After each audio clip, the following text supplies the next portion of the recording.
My husband overheard me boasting about running our marriage. Now he's reclaiming it. I'm seated at our sleek granite countertop on a Friday evening, scrolling through my phone while sipping my third glass of red at our modern open-plan kitchen in suburban Crestwood. The stone is cool beneath my elbows as I wait for Derek to finish preparing dinner. He's been at it for nearly an hour, meticulously following a complex recipe he discovered online. Need any help? I ask, not lifting my eyes from my social feed. I'm good, thanks, Derek replies, his voice even as he concentrates on dicing fresh basil. I think he's always like this, so absorbed, so predictable. At 38, my husband seems to embody reliability. An engineer by day and a passionate home cook by night, Derek is as steady as they come. But recently, that steadiness has begun to feel stifling. Watching him now, brow creased in focus, measuring spices with clinical precision, I can't help but compare him to the adventurous soul I once met in college. When did that free spirit vanish? When did we settle into this unchanging routine? My phone buzzes. It's Sophie, my dearest friend from university, confirming our ladies' night out the next day. I smile, already craving an escape from the monotony of home. Later that week at the Velvet Lounge. So, how are things with the husband? Sophie asks, leaning across the table at our favorite dimly lit wine bar in downtown Crestwood. Perched on a high bar stool, surrounded by my four closest friends, I soak in the soft lighting and the hum of lively chatter, a welcome contrast to Derek's silent presence at home. Same old, I say, rolling my eyes theatrically. He's Derek. Predictable, reliable, boring. The words escape before I can filter them, the wine loosening my tongue. These are my friends. If I can't be frank with them, who will listen? Girl, at least he's reliable, remarks Veronica, who's navigating a messy separation. Do you know how many women dream of that? I brush off her concern. I know. I should be thankful. And I am, really. It's just. I pause, taking another generous sip of Merlot. Sometimes I feel like I'm married to a robot, a very kind, impeccably reliable robot who whips up killer meals, but still. Well, you've got him well trained, Karen jokes, lifting her glass in a playful toast. I laugh, a mix of pride and guilt stirring inside me. That's the thing. He's so eager to please. I pretty much call the shots in our marriage, and he just follows along. I lean in, warming to my subject. I decide on our vacations, plan our weekends, choose our social circles. I even pick out his outfits more often than not. Sounds like you've got it all figured out, Karen adds, ever the eternal single. It's control, I confess in a hushed tone, leaning closer. Absolute control. And honestly, I love it. He thinks he's got input, but I've perfected the art of making him believe my ideas are his own. Laughter erupts around the table, mixing with my inner swirl of shame and triumph. I think, am I crossing a line? Is it even funny? Yet the camaraderie feels too satisfying to ignore. To a happy marriage, ladies, I continue, raising my glass, where your husband thinks he's equal while you're really calling all the shots. To being the boss, Sophie cheers, clinking glasses. To being the boss, I echo, the sound of laughter mingling with our shared secret. Then I catch movement by the bar. When I glance over, my heart skips a beat. Derek stands there, expression unreadable, a small gift bag swinging from his fingers. Our eyes meet for a split second, an eternity, before he sets the bag on the bar and departs. I think, how long did he stand there? Outside our front door later that night, I'm fumbling with my keys, heart pounding. The taxi ride home was a blur of frantic texts that Derek didn't return. Finally, I push the door open, and the house is unnervingly silent. Derek? I call, dropping my purse by the foyer. Derek, are you home? I find him in our bedroom, sitting at the edge of the bed, still fully dressed, gazing off into space. His posture is stiff, hands clasped between his knees. Hey, I say softly, hovering in the doorway. I saw you at the Velvet Lounge. Funny coincidence, huh? Derek looks up, and I'm struck by an unfamiliar chill in his eyes. Not a coincidence. I wanted to surprise you. It's the anniversary of our very first date. His tone is flat, devoid of emotion. I even arranged with the hostess to guide me to your table. My stomach plummets. Derek, about what you overheard. I heard enough, he cuts in, voice still eerily calm. Total control, making me believe your ideas were mine. Being the boss. Does that sum it up? I cross the room and sit beside him, reaching out to take his hand. He shifts away slightly. It was just casual girl talk, I insist, forcing a laugh. You know how it is. Friends, a few drinks, silly comments. I didn't mean any of it. Yet, even as I say it, I wonder, did I really mean it? Am I treating our marriage this way?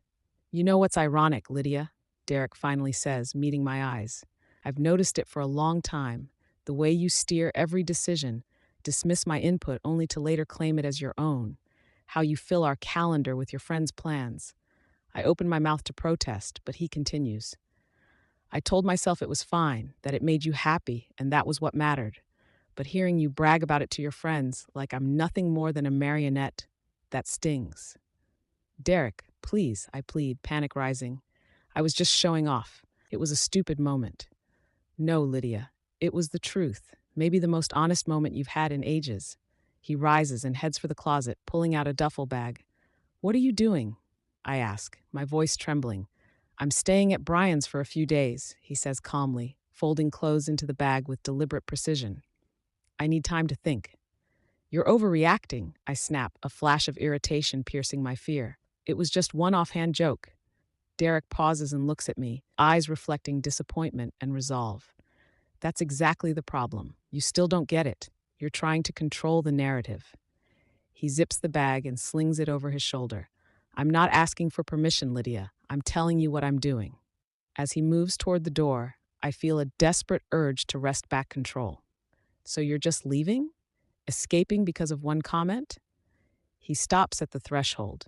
It wasn't one comment. It was a confession of how you view our marriage. He turns, his gaze piercing. And no, I'm not fleeing. I'm finally standing up for myself. The front door clicks shut, a final sound that echoes louder than any slam. I'm left alone, his words hanging in the silence. I think, what have I done?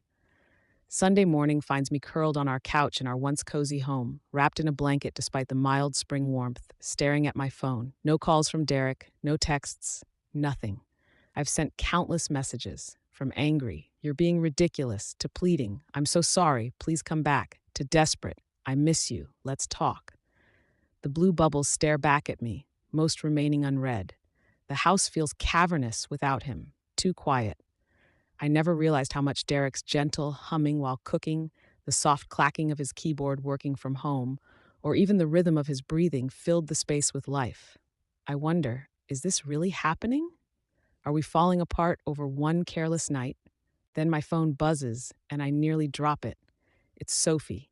Oh my gosh, Lydia, are you okay? Did Derek really catch everything? Call me, she exclaims. I push the phone aside, not ready to face anyone who witnessed that night, especially not Sophie, who's always dismissed Derek as too dull for me.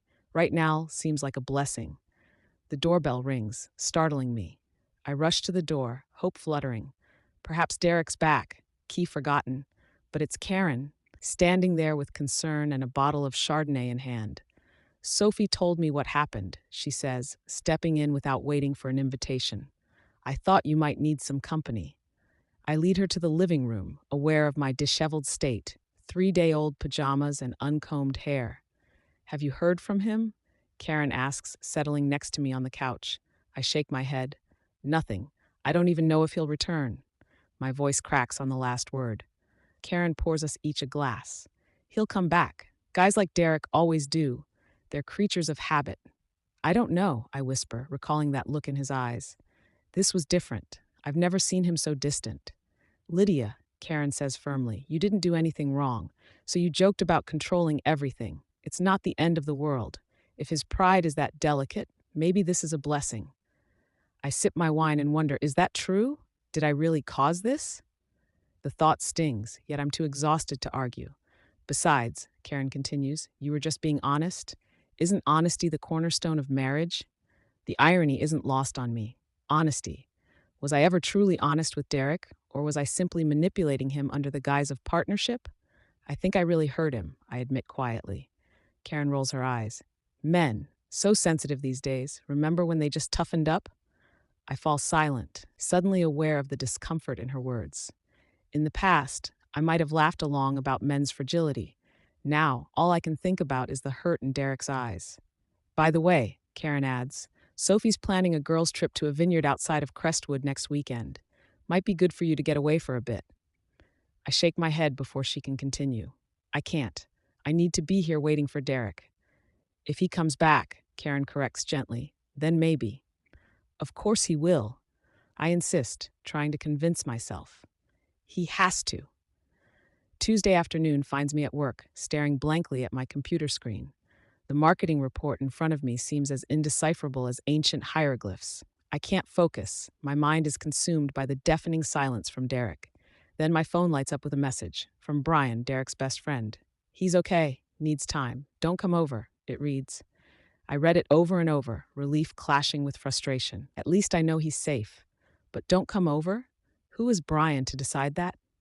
I text back, I need to speak with him. This is between Derek and me. A pause, then finally, he's not ready. Please respect that. I slam my phone down, earning worried glances from my coworkers. I'm unaccustomed to this feeling, being shut out, having my pleas ignored.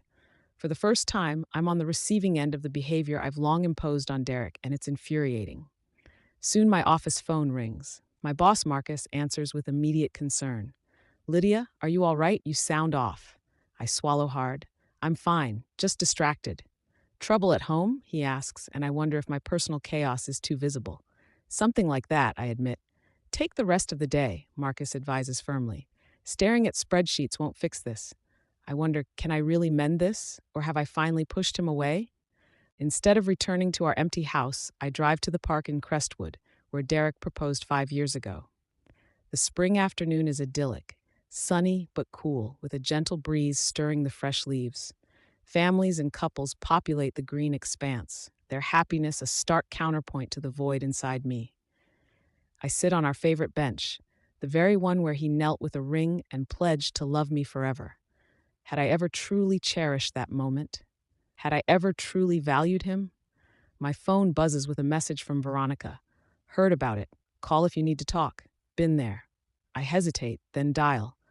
Unlike Sophie and Karen, Veronica understands the pain of watching a relationship crumble. Perhaps she'll understand. She answers on the second ring. Hey, how are you holding up? Not great, I confess, watching a young couple stroll by hand in hand. He's staying at Brian's and won't speak to me. Give him space, Veronica advises. Men process differently. When Mark and I were falling apart, pushing only made it worse. But this is different, I argue.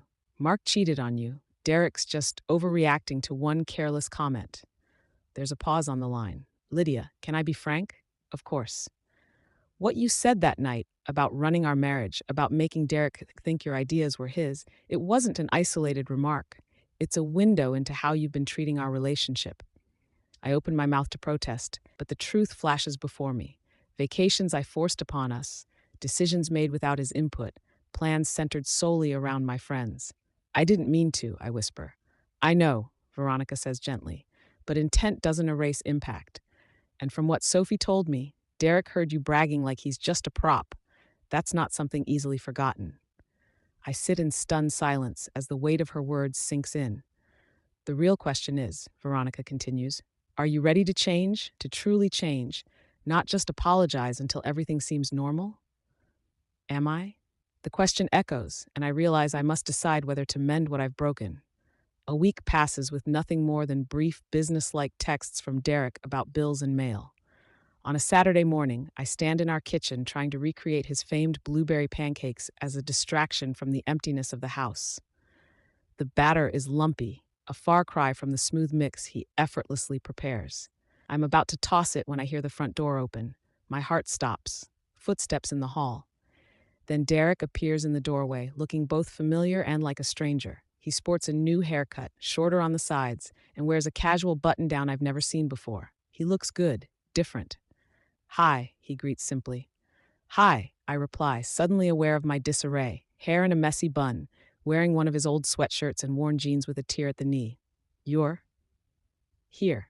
I need to grab some more clothes, he explains, his gaze drifting to the chaotic state of the kitchen. Were you cooking? Trying to. I manage with a weak smile. Turns out I'm not very good at it. A heavy silence falls between us, laden with unsaid words. Derek, I've been doing a lot of thinking, he interjects, leaning against the doorway rather than approaching. About us. About our marriage. I hold my breath, terrified of what comes next.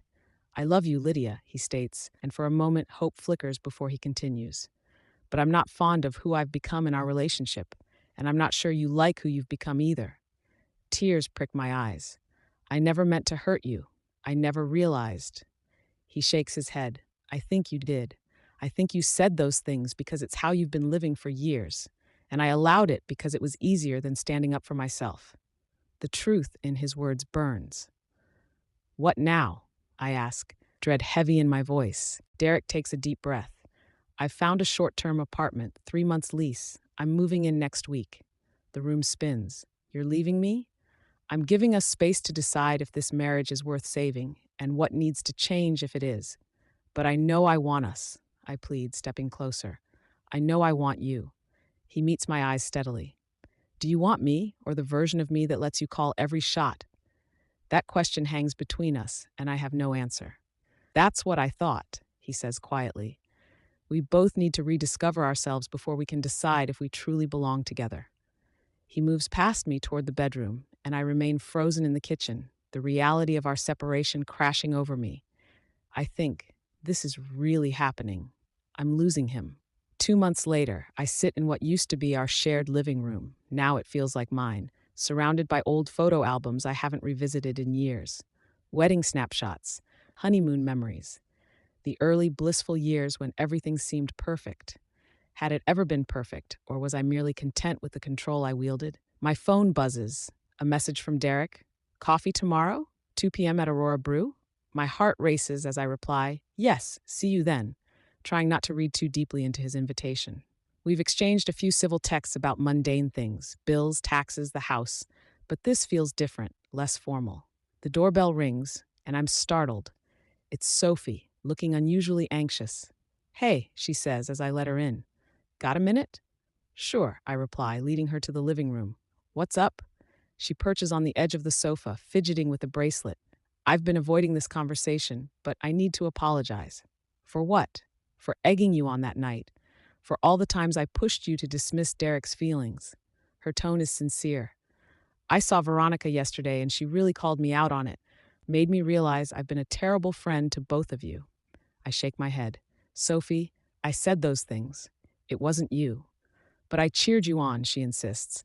Not just that night, but for years I fueled your worst impulses because I was jealous. Jealous of what? Of what you and Derek had. Had.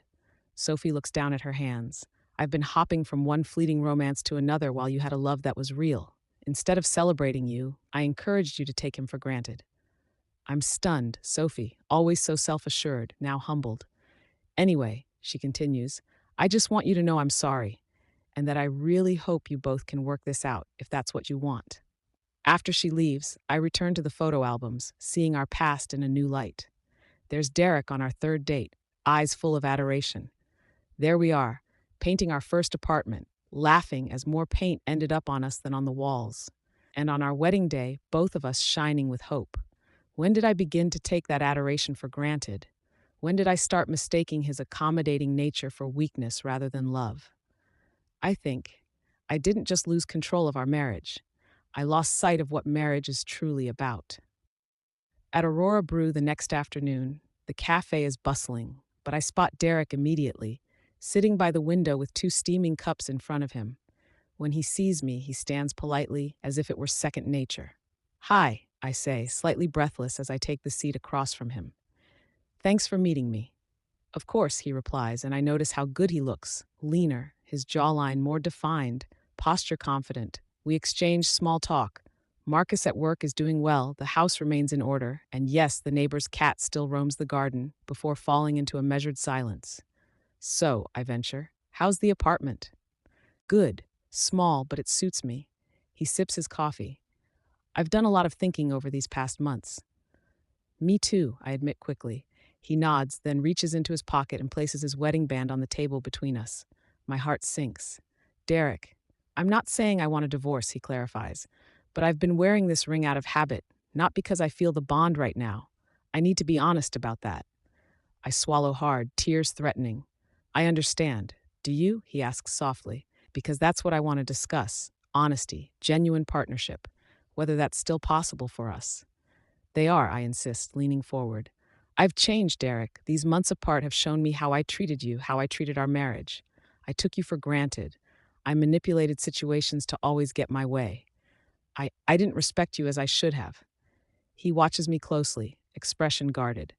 That's good to hear, but words alone won't mend this. I know, I nod. I don't expect you to simply believe me. I want to prove it.